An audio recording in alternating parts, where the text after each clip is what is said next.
Et puis t'as ce côté-là, j'adore, t'es une boule de bonheur. T'es toujours gai, t'es toujours... Je suis pas emportée, hein. Si, je vais te prendre. Oh là, je me dis, non mais pourquoi elle est pas loin de chez nous? Et ouais, non, vraiment, j'adore. Je l'ai même maman, je te dis, tout le trajet, je ne l'avais plus entendu depuis au moins 2 mois, elle parlait plus, ma mère. Et là? Maman, maman. Ben là, on est rentré de Paris, donc t'as quitté, elle part. Ya Rabbi, ya Rabbi, rien que d'entendre sa voix, peu importe qu'elle parlait de toi. J'ai dit, mon Dieu, cette femme, t'as mon amitié à vie. Ouais, je suis heureuse qu'elle aille mieux, ta maman. Merci, Wallah, elle pourrait te parler là, tu serais choquée, je suis venue avec elle. Elle est partie voir ma soeur et mon frère, c'est les deux qui sont à Paris. On tourne alors. Allez.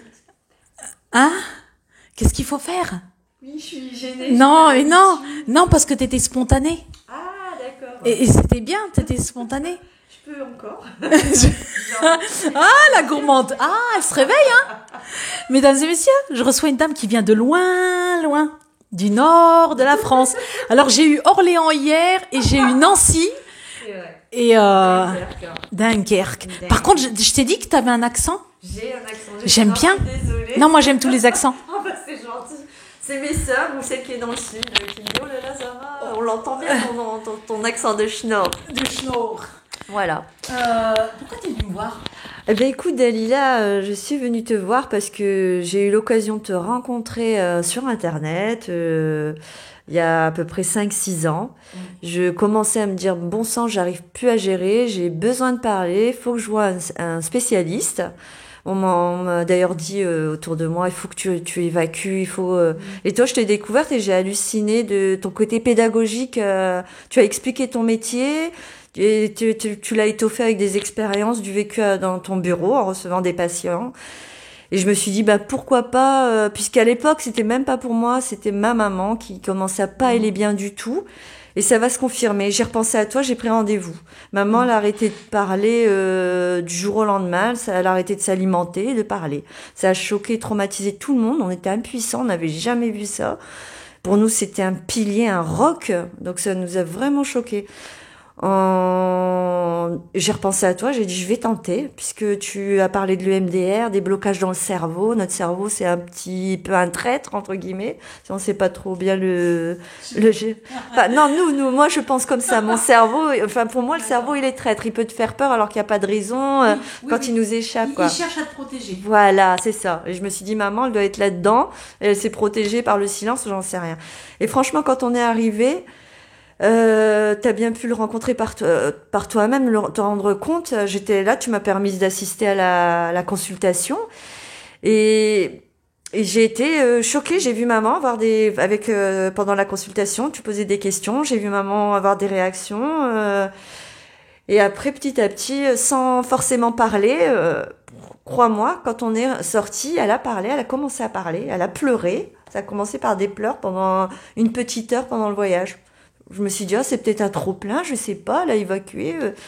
Et après, ça va être une prière. Elle a fait une prière parce que tu es rentré dans son cœur. Elle te souhaite le meilleur du monde. Et moi, j'ai pleuré, j'ai été derrière et j'ai dit, mais maman, elle reparle. Ça marche. Parce que j'y croyais pas spécialement. J'ai dit, ça marche. Je l'ai embrassé et après, c'était fini, quoi. On est rentré, on a repris notre vie comme si c'est dingue. Je sais pas l'expliquer. C'est quelques semaines, c'est quelques mois qui nous ont plongés dans la terreur tous. On était tous à pleurer, à pas comprendre maman, maman, maman. Et qu'elle reparle, mon Dieu, on a appelé tout le monde. On a appelé, je te dis, j'ai 3 sœurs et 2 frères, pardon.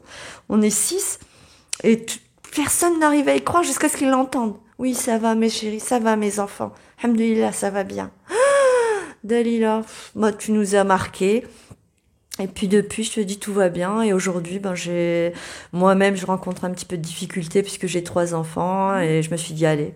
Maman, ça a été presque instantané une guérison, je sais pas, c'est incroyable. Je dis pourquoi pas, je vais aller chercher ce déclic-là chez Dalila. Et je me suis permise de venir. Et qu'est-ce que tu as ressenti? Enfin, cette séance, est-ce qu'elle t'a été utile? Elle m'a été utile dans le sens où j'avais déjà tout ce que tu dis, je le sais, mais Mais j'avais besoin de l'entendre pour me le confirmer et être sûre, en fait, finalement. Mais oui, c'est moi, j'ai raison, je ne suis pas folle.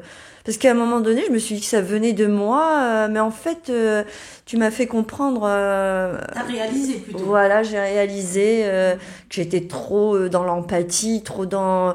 Je me néglige dans le sens où c'est pas grave. Si on me fait souffrir moi, bah tant pas grave, j'encaisse, c'est pas grave. Mais non, au bout d'un moment, on peut plus. À un moment, on est saturé, on arrive à saturation. Et j'avais ça dans l'idée, non, faut pas que je me laisse faire, non, je dois être ferme, je dois savoir dire non, il faut qu'on me respecte, moi je respecte. Et ça s'est enterré en moi, ça petit à petit, puis toi tu viens de ressortir tout ça en fait. J'avais besoin que tu me dises non, il faut aussi savoir dire merde, excusez-moi l'expression, je sais pas. Non, je vous apprends pas des gros mots. Non, c'est vrai qu'elle apprend pas de gros mots, excusez-moi, moi c'est ma façon d'interpréter, je suis désolée. Il faut savoir mettre un terme, faut avoir de la dignité. Voilà, tu sais, moi je dis souvent, t'as eu un papa qui t'a donné toute ta dignité, du respect. Du respect, c'est vrai. Et quand tu sors de chez toi, tu vas accepter des choses qui sont parfois inacceptables. Mais en même temps, si tu acceptes ces choses-là, ça veut dire que la personne, elle peut le faire avec toi.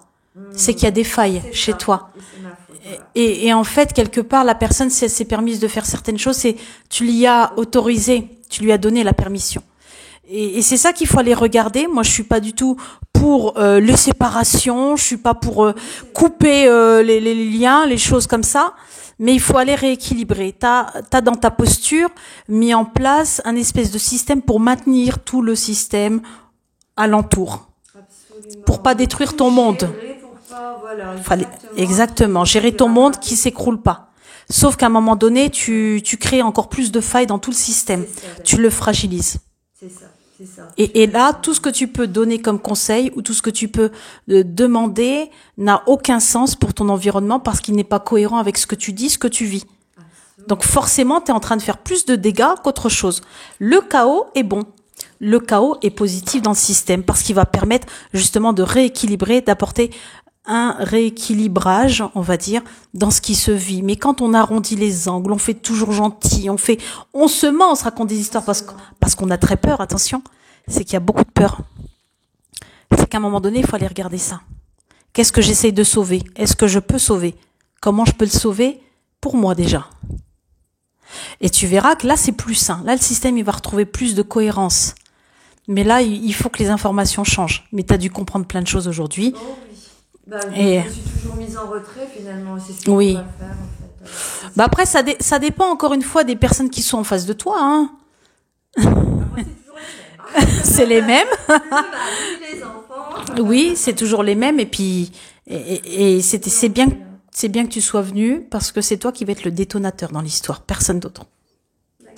Donc je te laisse tout faire sauter. Non, je rigole. Rien doit sauter, bien évidemment. On a compris bien. Tout doit se réorganiser.